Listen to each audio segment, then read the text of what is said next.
Alright, hello everyone, welcome back. Today we're doing another video. This time we are going to be talking about movement, why you should move, and how you should move to avoid dying more in Overwatch. So the first question you should be asking is, or that I'm going to answer, whether or not you're asking, is why should I move around in Overwatch? Like, why does movement really matter?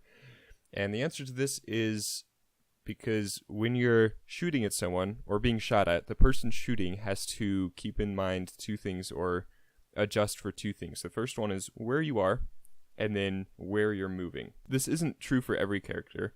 There are some characters that only have to adjust for where you are. These are your flick shot characters, such as Widowmaker or McCree, where they only care where you are for a split second and then they can do their damage. But for tracking heroes like Bastion or Soldier or Sombra, people like that deal a constant amount of damage and not just a one-shot burst type thing, they have to keep in mind where you're moving to. So they have to adjust to where you are. So put their crosshair on you, then watch where you're moving and move their crosshair a constant amount to keep track or to track you. Those are the two things we have to consider. And then once we know that, we can understand why it's important to move. Moving will hurt you or hurt someone shooting at you more if they are a tracking hero. This is a given.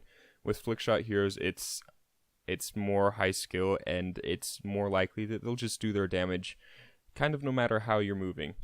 There are certain ways you can move to avoid flickshot damage and certain ways that avoid tracking damage. I don't have any footage of the flickshot stuff because it's really you just jitter back and forth and crouch spam a ton. Just make it hard for them to lock onto you in that one instant by making a large amount of small movements. For tracking heroes, it's a bit different. Let's just kind of go over the different types of movement that you can make and start from easiest to hit to hardest. So the easiest is if you're just standing still. Like, it's easy for someone to shoot you. That just is. It's easiest to hit someone if they're just standing still and not avoiding you. The next hardest thing is if you're moving in a straight line. This is still not very hard, and if you're a good player, it's going to be very easy to track someone. Again, this is if you're warmed up. I was not when I was filming this, so that's what I'm going to blame for my inability to properly track here. I did get better a little bit, but not a lot. So just keep that in mind. Moving in a straight line isn't much different from standing still because once you make those initial two adjustments of where the person is and where they're moving, and you adjust your crosshair accordingly, the crosshair is still just going to sit on you, and it's really not going to be much different from as if you were standing still, assuming you can move your mouse at a constant speed, or the person shooting can. The next hardest is moving back and forth at a set distance. This is also pretty easy because lots of people, when they start learning the 80-80 strafe, they'll just do it for a set amount of time. They'll like shoot one clip and then switch, or shoot for like a second then switch, and just kind of like bounce back and forth, kind of like ping-ponging between two sides. So like it's very easy to tell exactly when they're going to switch, so you kind of know that, and you can just instantly switch like as they're going, and you don't really have to even like really think about where they're going to be or where they're going to be moving. You already know.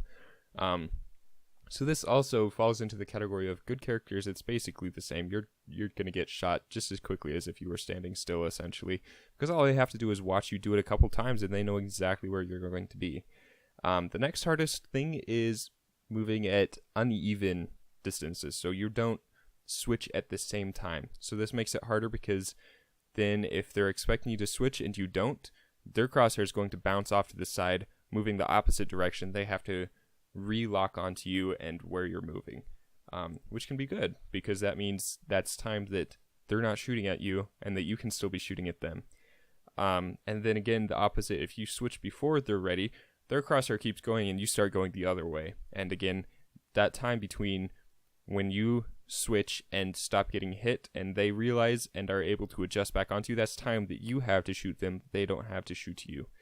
That's kind of the key thing here. Is the big thing with movement is creating time that you can shoot your enemy where they can't shoot you, because anytime their crosshair is not on you, that's time that they can't shoot you. You just have to be able to use that to shoot them.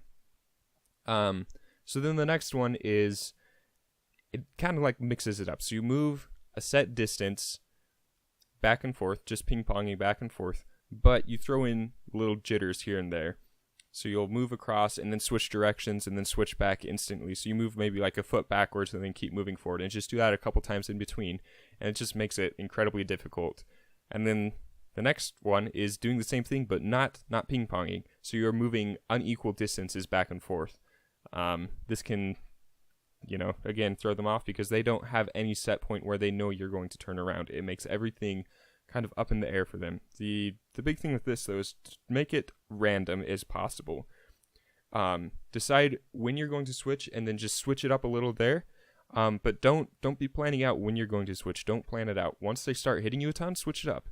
Do it based on how well they're hitting you, not a given set of time. Because if you think, okay, I've been moving too long in this one direction, I need to switch. Because if you do that, they're going to be able to pick up on the pattern of how quickly you switch and kill you faster. If they're not hitting you and it's not being a problem, don't worry about it. Just keep moving that direction, get to some cover.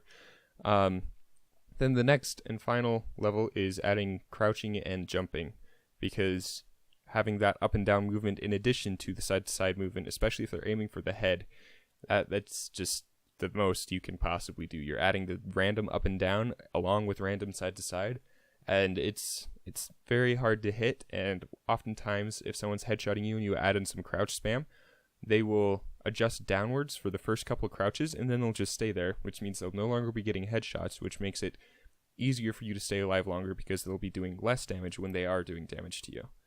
I hope this kind of helped you guys on some of the different types and ways that you can use movement to avoid taking damage. The important thing with this, though, is no matter how much you move, it's going to hurt you if they're in a situation where they can chase you down no matter what, and you can't do anything to them. So there are some situations where it's actually better to just not avoid damage and die quickly so you can respawn with your team than avoiding damage and delaying your death and then spawning staggered compared to your team. Or if there's someone and they're doing damage, sometimes it's better for you to do less movement to avoid getting hit so you can land your shots easier. Then of course you do want to take this into the practice range and practice doing each one of these crazy different things on a moving and stationary target there to get used to what your movement does to your aim, to make sure that you can still shoot things even when you're doing all those little random movements. Kind of set up each random movement, so even like the jitters back and forth, you practice that to make sure that you can still track a target well enough to hit them while you're doing that. So that way if you practice a set jitter, so like you're moving a certain distance, you can actually use that set jitter to basically like have muscle memory of where you need to move your mouse at a given distance to still hit the target. So that way when you do a random thing, it's not hurting you because you've practiced that. It's not so much random for you, it's more of a set distance that you've moved, so you can still hit things there and it doesn't hurt you nearly as bad. But just use the implementation still random and you should be fine. But I hope this helped you guys, or at least opened your mind to some of the different things you can do to kind of give you an edge when you're doing a 1v1 or dueling a different hero in one of your various game modes. But with all that said, I will see you guys all in the next one. Peace out.